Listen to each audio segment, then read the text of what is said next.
नमस्कार, स्वागत है आप सबका पेंडुलम क्लासेस में। और ये सेट थ्योरी का कंटिन्यूएशन है। तो हम बात करने जा रहे हैं एम्प्टी सेट, फाइनाइट और इनफाइनाइट सेट और इक्वल सेट होता क्या है। तो एम्प्टी सेट क्या है? जिस सेट में कोई एलिमेंट न हो उसी को बोलते हैं हम एम्प्टी सेट, और इसको हम इंडिकेट करते हैं फाई से। ये है इंडिकेशन, मतलब फाई का मतलब है एम्प्टी सेट, जिस सेट में कोई एलिमेंट ना हो, या ऐसे ब्रैकेट से यहाँ पे कोई एलिमेंट नहीं है, तो इसको हम बोलते हैं एम्प्टी सेट। जैसे हम एग्जांपल ले लेते हैं x equal to y such that y is between 2 to 3 and y is a natural number। यानी कि x एक सेट है जिसका एलिमेंट जो है नेचुरल नंबर है, और वो 2 से 3 के बीच में। तो हम जानते हैं कि 2 से 3 के बीच में कोई नेचुरल नंबर नहीं आता, तो इसका मतलब क्या है? यह एम्प्टी सेट है। x जो है एम्प्टी सेट है। उसी तरह से मान लीजिए a है, a equal to x such that x square minus 2 equal to 0, और x is a rational number।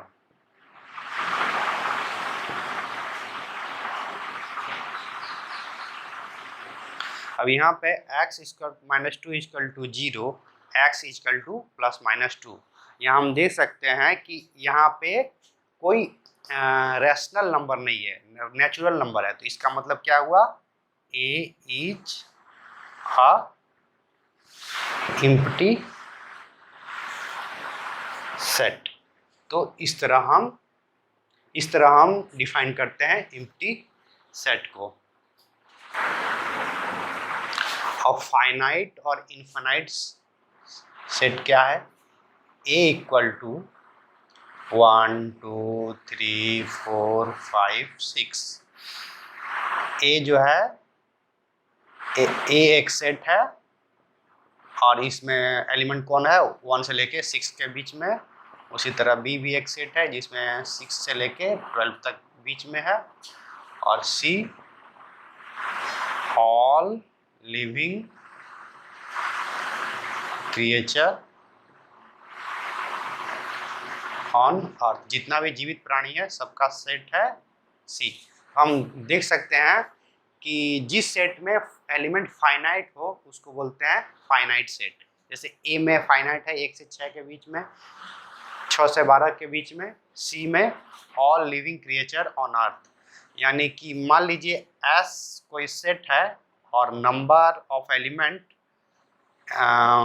In the set S, इसको ऐसे लिखता है n2s, नंबर ऑफ एलिमेंट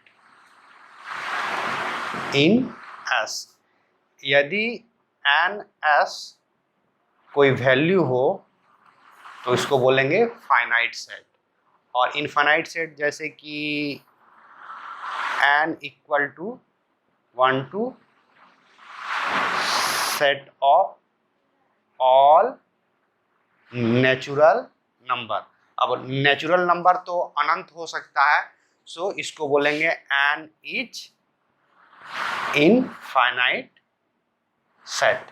तो इस तरह हम डिफाइन करते हैं फाइनाइट और इनफाइनाइट सेट। फाइनाइट सेट में एलिमेंट फाइनाइट होता है, कोई स्पेसिफिक वैल्यू होता है, हो सकता है इसमें किसी भी सेट में 10 एलिमेंट हो, 5 एलिमेंट हो, या हजारों एलिमेंट हो, उसको बोलेंगे फाइनाइट सेट।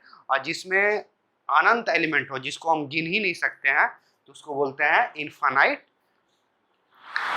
सेट। उसी जैसे मान लीजिए कोई एक सेट है x such that x belongs to n, x माइनस 1, x माइनस 2 इजकल टू 0। तो हम देख सकते हैं इसका वैल्यू क्या होगा, x इजकल टू 1 2 और a इजकल टू 1 2, यानी इसमें दो ही एलिमेंट हैं। तो इसको हम बोलेंगे ये है आपका फाइनाइट सेट। उसी तरह x such that x is a prime number b। तो इसमें प्राइम नंबर तो अनंत हो सकता है, तो b क्या हो सकता है, इनफाइनाइट सेट। यानी जिस सेट में जिस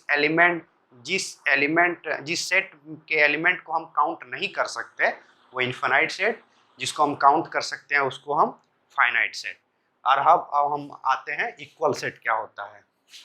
इक्वल सेट जो है, जैसे मान लीजिए a है 1 2 3 4, b है 5 3 4 1 2, यानी कि एलिमेंट यदि दो सेट a और b है और दोनों में एलिमेंट वही एलिमेंट हो, एक समान एक ही तरह का एलिमेंट हो, तो हम सकते हैं कि a इक्वल टू b। जैसे a इक्वल टू 1 2 3 4, तो कितना एलिमेंट है 1 2 3 4, ये एलिमेंट इसमें भी है और b का एलिमेंट इसमें भी है। यानी कि दोनों सेट में जब एक ही एलिमेंट हो, एक ही समान एलिमेंट हो, तो हम बोलते हैं इक्वल सेट। तो a is equal to b। अब मान लीजिए 1 2 3 4 है और b में 1 1 2 2 3 3 4 4, यहाँ b में कितना सारा एलिमेंट है, 1 2 3 4 5 6 7 8 एलिमेंट है। a में कितना एलिमेंट है, 1 2 3 4, लेकिन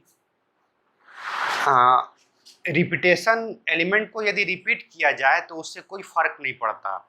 यानी कि 1 2 3 4 ये इसमें भी है, a में भी है, और a का जो एलिमेंट है 1 2 3 4 इसमें भी है, तो हम कह सकते हैं कि a इक्वल टू b। तो इक्वल सेट को हम ऐसा कर सकते हैं, जो एलिमेंट एक सेट में हो वही दूसरा सेट में भी होना चाहिए और दूसरा सेट का एलिमेंट पहले सेट में भी होना चाहिए। इससे कोई फर्क नहीं पड़ता कि एलिमेंट को रिपीट किया गया हो, तो हम इसको बोल सकते हैं इक्वल सेट।